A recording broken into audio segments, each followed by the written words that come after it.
Welcome to the Colorful Clipboard, where we discuss the building blocks of making dough in childcare. I'm Kate. And I'm Carrie.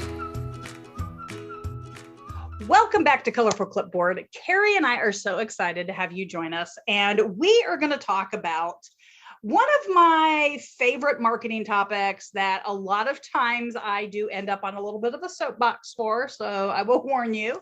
But we're going to talk about creating some FOMO, right? Some fear of missing out with the parents and adults of the children in your program. So there are two upcoming traditional holidays that are, what some people refer to as Hallmark holidays, right? That Mother's Day and Father's Day. So Carrie, I want to start by addressing what I'm going to call the elephant in the room. And that is, how do we make those 2 days politically correct for all of the different versions of families that we probably have in our program? I mean, they are still Mother's Day and Father's Day. We can't change that. But the Mother's Day and Father's Day happen on the weekend, so we're not open most of the time.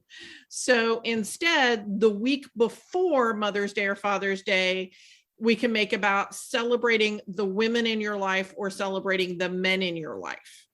And that way, families who are adoptive or who have two dads or two moms or are being raised by aunties, grandparents, or yeah.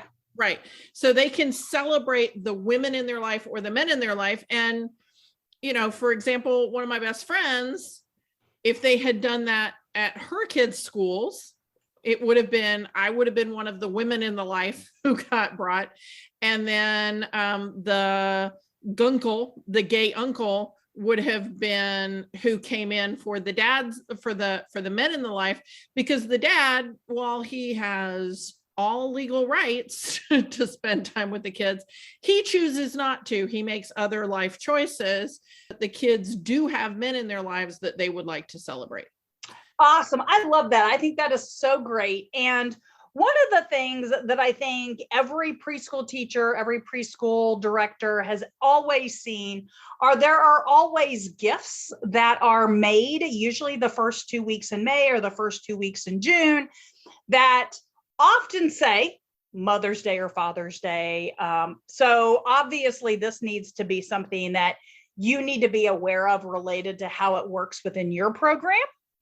And that also will decide whether or not you need to make multiples of something. So do you need to make 2 or 3 things during the Mother's Day week and maybe not necessarily the Father's Day week? So again,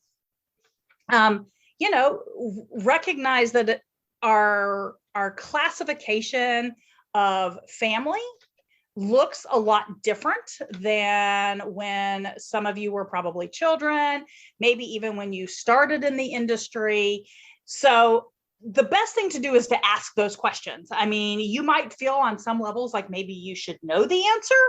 However, don't ever assume the answer. So yeah. And we talked about that a lot back in episode 54. Right. We took kind of a deep dive about a year ago. Imagine that.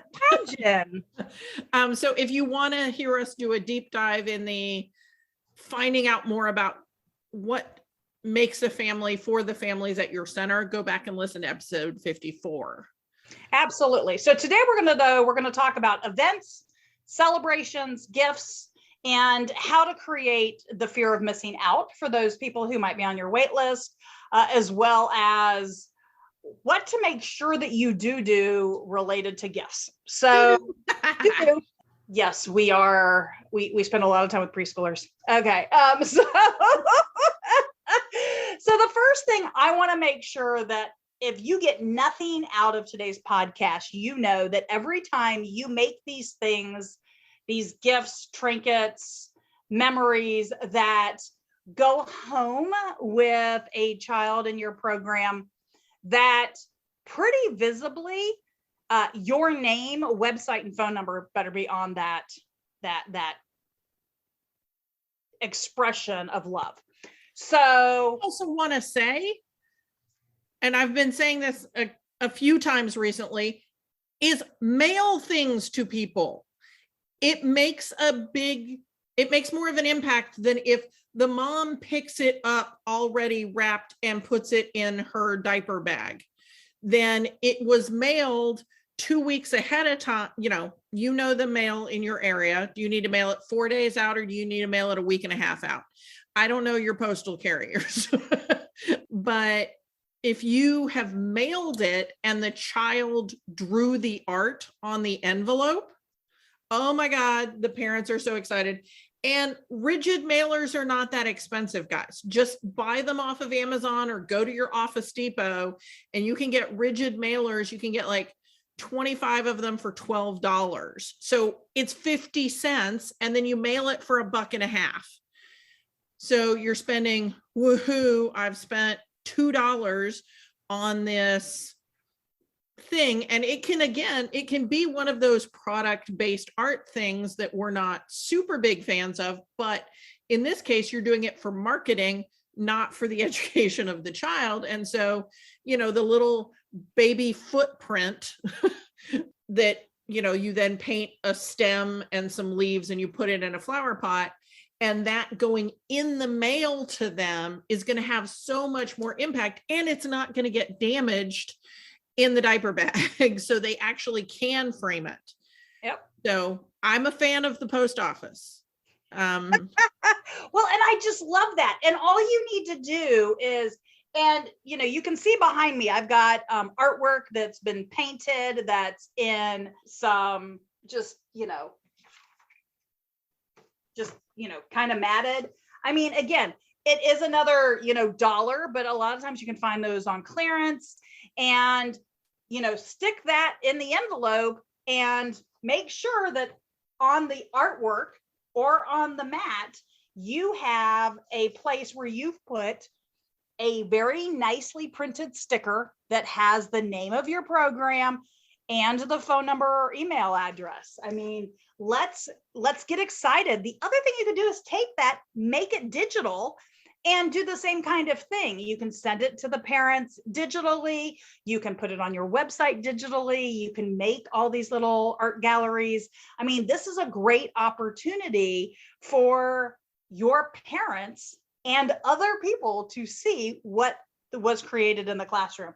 I was looking around because at one point in time, and I think it's in a different room of the house, I have exactly one of those pieces of art that Carrie was talking about. And I sat here and realized that that was for the child that just became an adult. But I still have that hanging, and I wouldn't have trimmed off the marketing piece if it was nice. I mean, it would have still been on there. And so for 18 years, I would have been marketing your program. Yeah. And again, there are these great little gadgets that are the handheld printers. And so you can program the printer to say, ABC Childcare, www.abcchildcare.com, and you just run it across the what's the border called again? Mat? Yeah, just run it across the mat, and it looks professional because it is manually printed and it's not a sticker. And those things are now like $50 to get one of those little handheld printers. I'm blown away. I'm actually buying one for a friend that you can buy a frame for, and it'll print full-size pieces of paper. Or you can take it in your hand, pick it up off of the frame, and run it across, something like that. So I'm buying her one of those because she doesn't have a printer at her house, and she has teenagers and they want to print things, and she wants control of that to make sure that they're not printing things that teenagers might otherwise print. Sorry, sidebar there. Quit talking about my children. So what we're saying is, if you're doing it with artwork, how can you make that artwork a marketing piece? And how can you make it truly special? If they're doing another one that sometimes kids will do is they will have planted a flower pot in April that will be, say, full of ryegrass with one flower seed, with a couple flower seeds. So the little flowers are poking up through the grass in their flower pot. Okay, that is a great present. but not if you're picking up 3 kids from after school. Or not if you're picking up 3 kids, period, like 2 from the center and 1 from school, right? Like that, you're just like, oh my God, they're all going to get knocked over. This is going to be a huge mess. There's going to be dirt all over my car. So it's a wonderful present if there is a way for them to receive it that is not a burden. So if instead you have one of your staff who has a car with pretty good gas mileage, drive around to all the houses and deliver them on the Saturday of that weekend. One of your staff is happy because they got a side gig and you paid them $30. All the parents are happy because they don't have dirt in their car. And they have the, wow, the surprise and delight feature of there is a present at their doorstep with artwork that their child created because the child painted on the terracotta pot that cost you 50 cents. So those kinds of things that can give you that surprise and delight option are great. Well, and poems that maybe you printed a dozen of these poems and they have kids' handprints on them. Again, there are so many. Again, if Pinterest is not your friend, it should be. Again, you will often hear, and there are definitely episodes, I'm sure Carrie can look them up, where we have talked about how this is not our favorite type of art or way to spend the day. However, I have worked with programs that create something like this once a month. And back in the day when you used to be able to buy rolls of stickers, it had like 500 stickers and they were gold and you'd buy them out of, the thing in your mailbox that, cost you like $5 or something for that roll of stickers. Those used to be something that was, every classroom had one of those rolls of stickers and nothing left the classroom without that sticker. And so again, make those refrigerators an advertising billboard. Some people, again, we've talked about the terracotta pots, we've talked about poems, we've talked about other kinds of artwork that are just painted pieces of pieces of like little hands and little feet. So Kate is advocating for tattooing of the preschoolers. She's actually secretly Maori and you just didn't know. But the other thing to remember is, depending on the age of your kids, how long people have been in your program, it might be worth creating a larger piece. So mugs, right, that have handprints on them, or poems, plates, bowls, all of those things. Again, that depends on maybe what you have in your community. If you've got one of those paint and fire kind of places or paint and board places, you might be able to work out a really great deal with that business as a partnership. They might be willing to like sell it to you for basically wholesale because they're going to get to put their advertising on it as well. So don't be afraid to ask, how else can we, what else can we do? There are things that you can buy at the store. Let's think about candles. I'm going to use candles as a good example, right? Like we can find, especially like that, early January, which doesn't do you any good right now, but it's something to think about in the future and to plan for. But you can always find candles that are some sort of season after the fact, right? So you can buy these big, massive candles with lids for $1 or less. So it doesn't have to be a terracotta pot. It can be, something you've relabeled because you found all these beautiful candles that you've now created new labels for that have custom artwork that their child created or quotes from their child. My mommy or, my auntie is great because, and then you have it in kids speak because my auntie is great because, how when you go to the store and then they have the candy, she always lets me have one candy from on the where there's candy, right? So it's not the way an adult would talk, and you write it out, you type it out exactly the way the child would say it. And then they're sending that candle to the auntie who is just, her heart is going to melt. And you will probably, if this is an auntie who's, involved in the child's life, you may already have their address. And again, we can mail it. I cannot tell you how much of a strain carrying all of the crap home the week before a holiday can be for the families who have 2, 3, 4 kids. If they got one kid, sure, not a huge deal. But we have parents in our centers who have multiple children. Kate is not the only mom to 4 children on the planet. So let's take some pity on them and send the present to the auntie instead of sending it home with the 2 dads, and then the 2 dads have to find the auntie and get it to her. Not only does it take the stress off, but again, it's that wow factor, because the 2 dads get the call from the auntie saying, "Oh my God, thank you so much for Helen making this for me." And they're going, "Yeah, it was totally our idea. We totally had Helen do it. Absolutely." Right? So it's that wow factor for the parents, that you remembered that the auntie was who was important to Helen, right? And that wow factor is what we're going for. We want to surprise and delight our clients. Other things that are done for the Mother's Day, Father's Day time is that whole tea with mom and donuts with dad thing. We talked about this when we did this about a year ago, but are there other ways that we can do an event where people get to dress up around those holidays? Because nobody's dressing up for donuts with dad. Nobody's dressing up. And the thing is, an awful lot of kids were given cute clothes, like recently, because there's this thing with the rabbit and the eggs. Anyway, so a lot of kids got cute clothes for that weekend. When else are they going to wear them before they outgrow them? So can we create some sort of family event between Mother's Day and Father's Day that is we get to wear our Easter clothes again opportunity?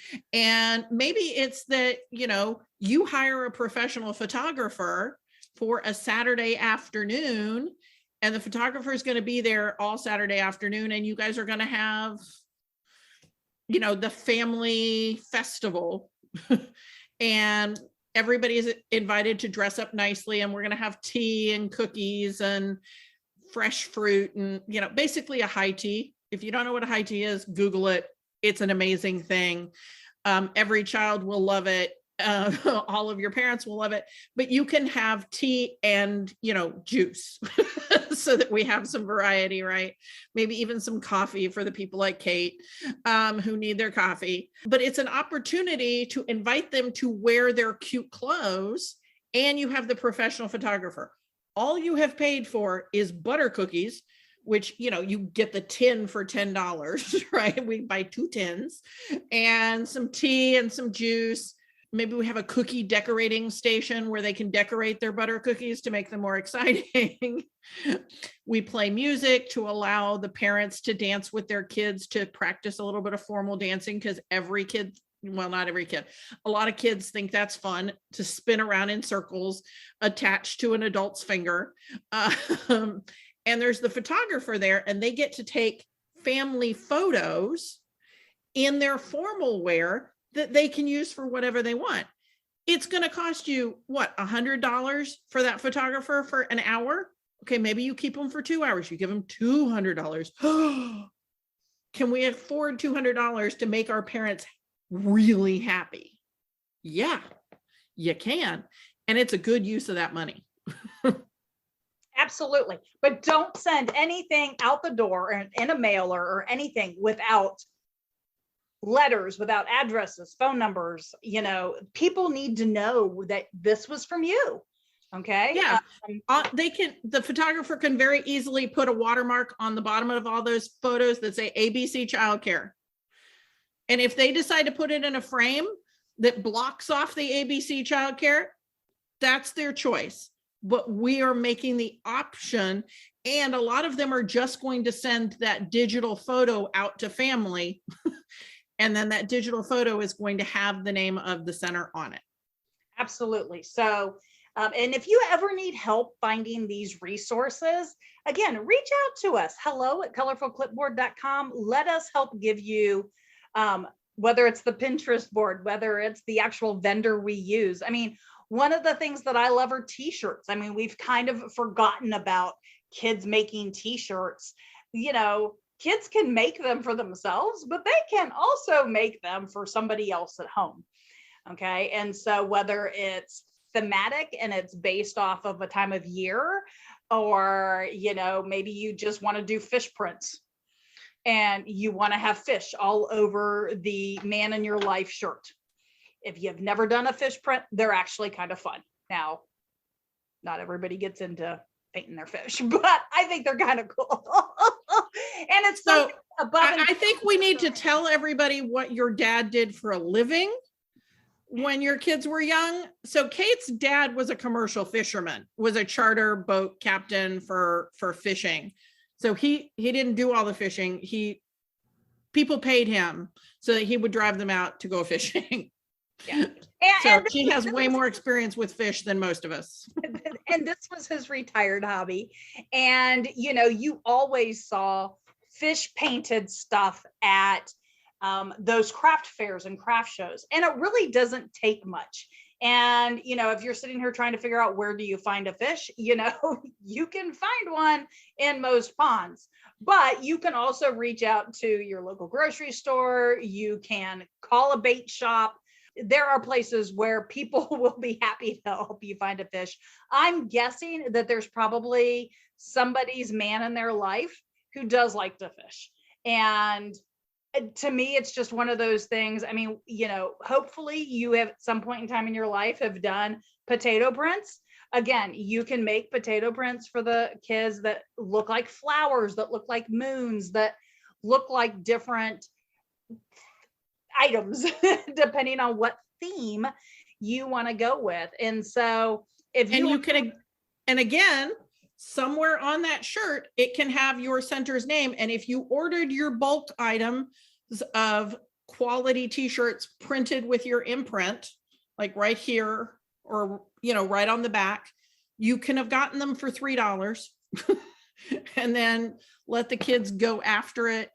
And they can do regular tempera paint if you just add fabric medium to the tempera paint. You don't have to buy tulip paint at the craft store. You can just go to Lakeshore or go to Discount School Supply or go to Amazon and get fabric medium.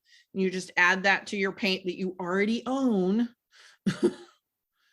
Because the amount of tempera paint I have bought in my life, like you could drown somebody easily. The amount of tempera paint I've owned. But again, that way you're just using up what you already have instead of going and buying the super expensive stuff.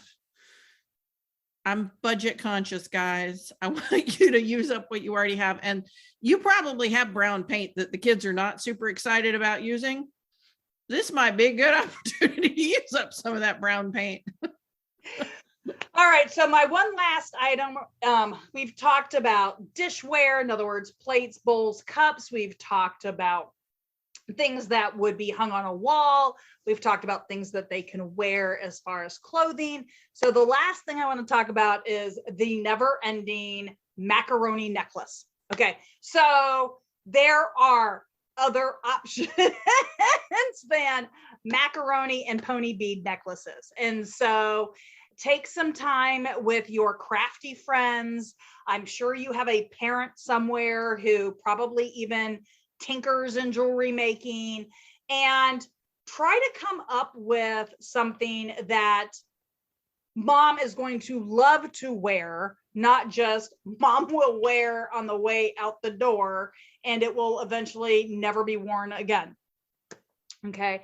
So you can make brooches and pins, you can make necklaces, you can make earrings, you can make these things out of all kinds of stuff. Legos. Yes, I have a lot of Lego jewelry. Well, and Sculpey, Yep. I have brooches that my kids made out of Sculpey, and brooch is a very generous term. Like there's a safety pin attached to a piece of wood glued onto the back of the Sculpey. You know.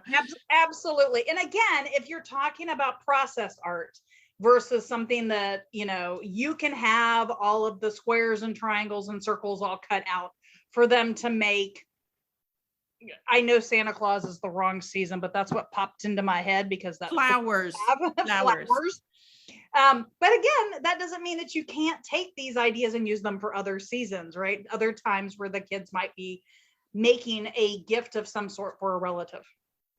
Okay, so whether it's flowers, you can make really gorgeous beads out of magazines. Okay, so there are lots of things that can happen that can be created, maybe in part by your staff. Okay, so let's be realistic. These are not all done 100% by the child, and that's okay because of what the purpose of this is. This is more of a marketing item, not necessarily part of the lesson plan. So, Carrie, any other things that have popped in? Talk about something that's easy to mail. Not the macaroni necklace, not so easy, but no. Well, and then I want you to, because part of what we're doing is creating FOMO, right? So I want you to take pictures of the things that are being created and put it on your social media. And I want you to put it in your newsletter. I was going to look up what episode the newsletter was. I don't know. It's like 4 or 5 episodes ago. The newsletter episode, we talked a lot about what are things you can put in the newsletter. This is a perfect item to put in that newsletter, to go out to your broader community, to go out to people on the waiting list, to go to the businesses in the nearby area. And if you're giving a whole, you know, wow to the, you know, women in my life packet, and that has discount meal tickets to the local restaurants, and it has the thing that's being delivered to their house, and it has, you know, yada yada yada. Some of that you don't want to put out ahead of time before Mother's Day or Father's Day because you want a little bit of surprise. But on Mother's Day or on Father's Day, it should be all over your social media. It should be all over your newsletter. You know, we are so happy to celebrate the women in our children's in our students' lives, and this is a sampling of what we sent out. And then they're like, I got a macaroni necklace that I had to bring home my own self. And you send it even to your staff who have kids at the center or for whom they are the woman in a child's life, because they don't have another one. And have your staff take the picture of what arrived at their house, and that can be the one you use in your newsletter, right? You might not be sure that the parents are going to. And give your parents a hashtag for them to use when they post stuff on social media so that you can see it. And by saying, can you use this hashtag so I can see it? Then the parents are more likely to use it. If you say, use this hashtag so everybody else can see how cool we are, nobody's going to use it. Well, don't forget also when you're doing these things, one of my favorite pieces of art that I have is actually, I have a picture of the child making the piece of art as well. Mm-hmm. And I have them together. They're one's framed inside the other. And to me, that was just such a special moment. I mean, I was there watching her make what eventually became a butterfly. It did not look that way, you know, because it was one of those ink blot kind of things. And so I'm looking at this thing going, yeah, okay. And so I have a picture of her making it. And then later when I got it as the actual gift and it was framed and everything, I realized that I also have a picture of her making that. And so I ended up changing the frame out because I put them together. But, you know, again, be creative. And this is a great opportunity to get feedback from your staff and some ideas. And, you know, again, if you haven't done it, you know, you can have a 10 gift idea that you just rotate, every 5 or 6 years, you make that item again. Yeah, or it could be that this is the thing that Miss Susie does in her class. Yeah. So whenever a child is a 3-year-old, they're going to do this project because that's when they're in Miss Susie's classroom. And Miss Susie will be in her high heels and it'll be great. There's a specific Miss Susie, can you tell? And so when you're in Miss Susie's class, you're going to do X thing. And we talk about this with the winter holidays, right? Not so much necessarily these parent holidays, but in the infant room, we have the Santa head made out of handprints and footprints. And then in the toddler classroom, they do X and Y. And then in the toddler classroom, we do the thing where you measure them on a board or you do the ribbon inside a Christmas tree ornament or whatever. So there could be standard things that teacher is just like, this is the thing I do. And you're like, great. I love that that's the thing you do. How can we zhuzh it just a little bit so that we get that surprise and delight? Because that's what we want. We want a surprise and delight element with this so that they're talking about your program. That's the point. If they're not talking about it, you failed at product-based art. They need to be talking about it. So how can we make it so cool that they have to talk about it? And again, you're going to have parents or teachers who aren't going to think themselves very creative. Help them with Pinterest, because one of my favorite gifts ever, it's now 24 years old, is a picture of my son hanging upside down on the playground with a little thing underneath it that says, "I love hanging out with mom." And he is upside down, and inside this envelope were things like, Band-Aids and stuff like that. And it was a poem about, why he got Band-Aids or why he got this or why he got that. And I'm sure that whole thing probably cost to that teacher, maybe $1. And, but yes, I still have it. And it's often in my office on a billboard. Now, right now, because I've moved, it's in a box, but, it was something that for a very, very long time, and that child is 28. So, yes, I do keep artwork from the time my kids were little, right? We've talked about the 18-year-olds baby feet, and we've talked about the 28-year-olds, upside down, hanging out with mom. So don't ever underestimate how something very simple in your program will stick with or stay with a family. And, we can adding those little tidbits to it is a way to give it that surprise factor. Putting it inside a frame, like you were talking about with the baby feet, is a way to give it that surprise and delight. If you live near an IKEA, you should just have a case of frames in your office at all times that you're going to repurpose for artwork to celebrate, the kids or the staff at your center. IKEA frames are inexpensive, and I don't understand why people don't just buy them by the case and keep them at their center. But that may just be the way I think. Obviously, it's the way I think.